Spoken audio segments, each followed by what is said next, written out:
Hello guys, welcome back to our channel. Guys एक और मजेदार वीडियो के साथ हम लोग आ गए हैं।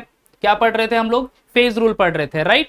ठीक है, अब तक दो वीडियोस आ चुके हैं। फेज रूल में हम लोगों ने क्या क्या पढ़ा है? एक तो व्हाट इज फेज रूल, ठीक है, पहला फेज रूल क्या है वो हमने लर्न कर लिया था, राइट? और उसके बाद फिर एक और चीज हमने लर्न कर ली, that is one component system.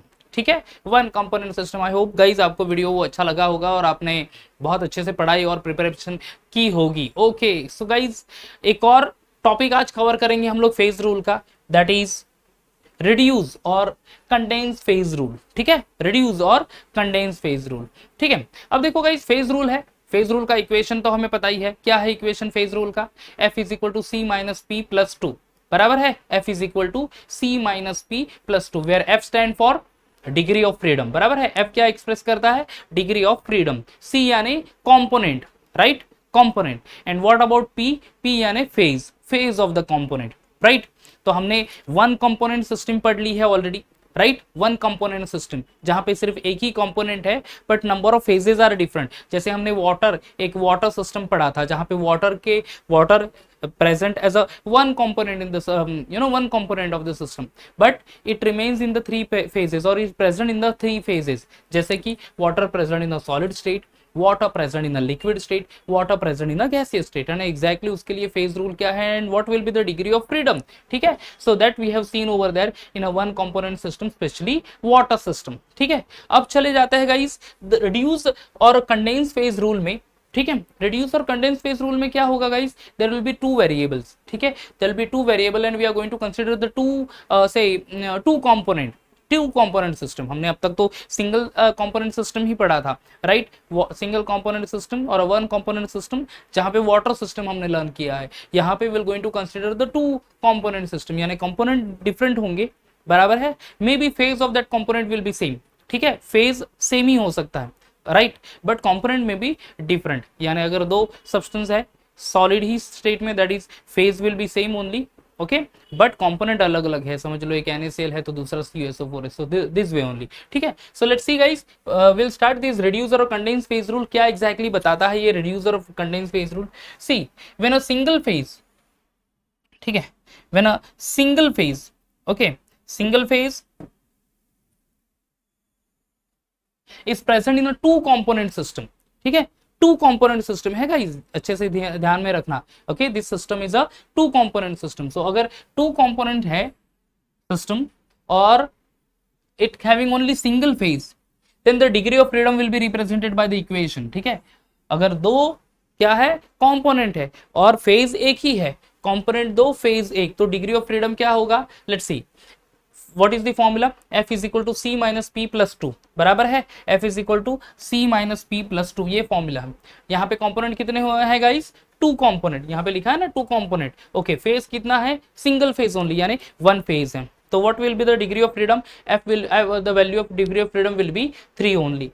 2 minus 1 plus 2, that is 2 minus 1, that is 2, this one 1 plus 2, that is you can say 1 and then F is equal to 3। Okay, तो ओवरऑल क्या हो गया गाइस? तो यहाँ पे मिल गया हमें F is equal to 3, चलेगा? F तो 3 हो गया, कंपोनेंट 2 है, फेज 1 है, plus 2, so F will be 3 only। Let's see the further point. So we have over here the degree of freedom, the value of degree of freedom is 3 over there. ठीक है, the value of degree of freedom will be 3 over here. समझ में आ रहा है कितना है degree of freedom? 3, degree of freedom is 3, right? Okay, अब डिग्री ऑफ फ्रीडम 3 है तो क्या होगा exactly? What will be the other factor over here? ठीक है, so if the value of degree of freedom is 3, then we can say that the three variables, कितने variable है? 3 variables must be specified in order to describe the condition of the phase. ठीक है, जो phase का condition है exactly वो describe करने के लिए, इफ F की वैल्यू 3 है, ओके, तो we can say that the 3 variables are there. Okay, और वो 3 variable must specified in order to describe the condition of the phase.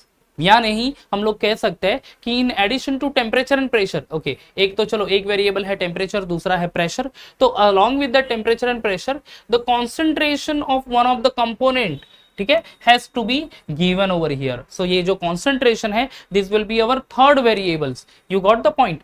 this will be our third variable. If f is equal to 3, तो along with that only, you know, to describe the condition of the phase, phase की condition exactly describe करने के लिए, in addition to temperature and pressure, along with temperature and pressure, one more factor will be introduce over there, that may be concentration, ये concentration हो सकता है of the component, या फिर you can say the composition of the component, ठीक है, किसी भी कंपोनेंट का composition you know can be consider over there.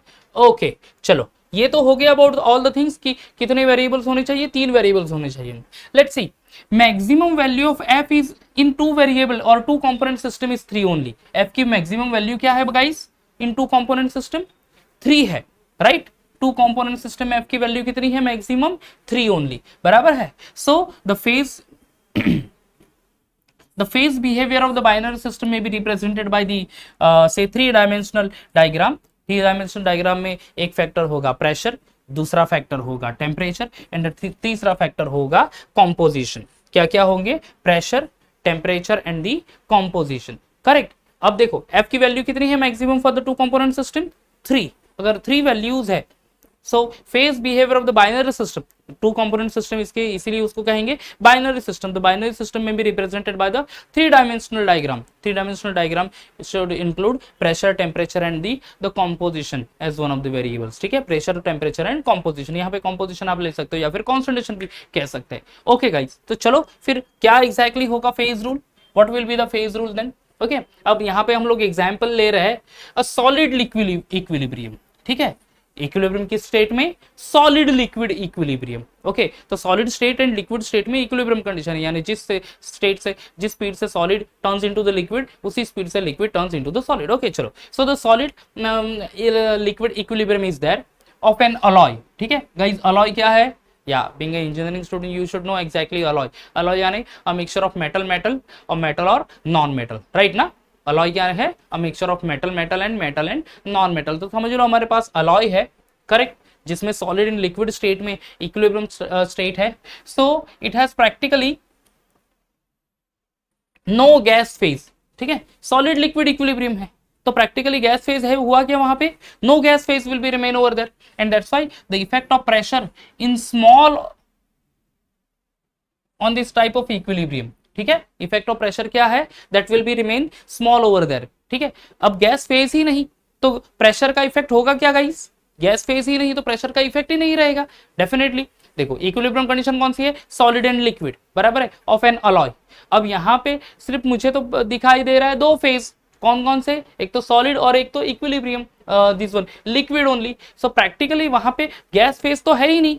You got the point? Practically there will be a no gas phase, gas phase ही नहीं तो it will not be considered to be the pressure as one of the factor in this equilibrium. क्यों? क्योंकि देखो gas is usually exert the pressure, no guys, gas is usually exert the pressure.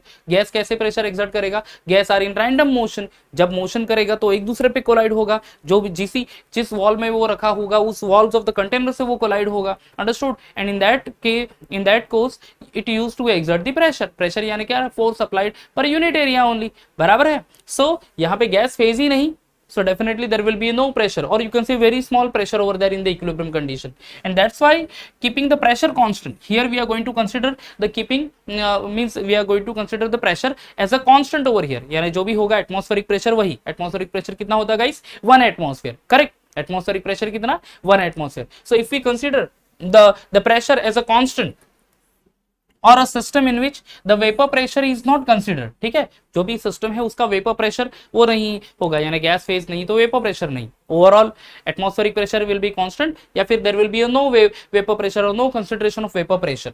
So this particular system is actually known as a condense system. समझ में आ गया क्या है condense system? okay, and condensed phase rule we'll going to see afterwards. So condensed phase यानी क्या? if the pressure remains constant या फिर vapor phase of that or vapor pressure of that system will remain will not be considered over there, that particular system is called to be a condensed system, and whatever the phase rule is applied over there that will be considered as a condensed phase rule. So here the phase rule equation is, ठीक है, phase rule equation क्या होगा? सी देखो हमारा phase rule जो हमने already पढ़ा था the first time, that F is equal to C minus P plus 2, right? No, f is equal to c minus p plus 2, but in this case f is equal to c minus p plus 1. okay, क्या है, f is equal to c minus p plus 1. so this is our phase rule equation. देखो guys क्या है, f is equal to c minus p plus 1 for what, condense phase rule. this is the equation of condense phase rule. understood? okay, इसको हटा देते हैं, चलो तो आगे बढ़ते हैं. yeah, now so this particular equation is known to be your known as reduced phase rule having only two variables. कोई भी दो ही variables होंगे. understood? एक तो प्रेशर होगा, टेम्परेचर होगा, सॉरी टेम्परेचर एंड कॉन्सेंट्रेशन होगा, pressure will not be consider over there. ठीक है, so this is known as a reduce phase rule having only two variables. कौन सा है, so the namely two variable will be temperature and the next one is concentration या फिर you can say that is composition as well. Correct, दो ही variables होंगे इन a system, एक तो टेम्परेचर होगा, दूसरा कॉन्सेंट्रेशन होगा, या फिर you can say the composition of the system only of the constituent particle. so that rule is actually called to be a phase rule or a condensed phase rule. and what is the equation, f is equal to c minus p plus 1. समझ में आ गया, f is equal to c minus p plus 1. अब उसको क्यों तीन variables क्यों नहीं यहाँ पे, why, because pressure is remain constant over here, और या फिर pressure is considered to be a constant.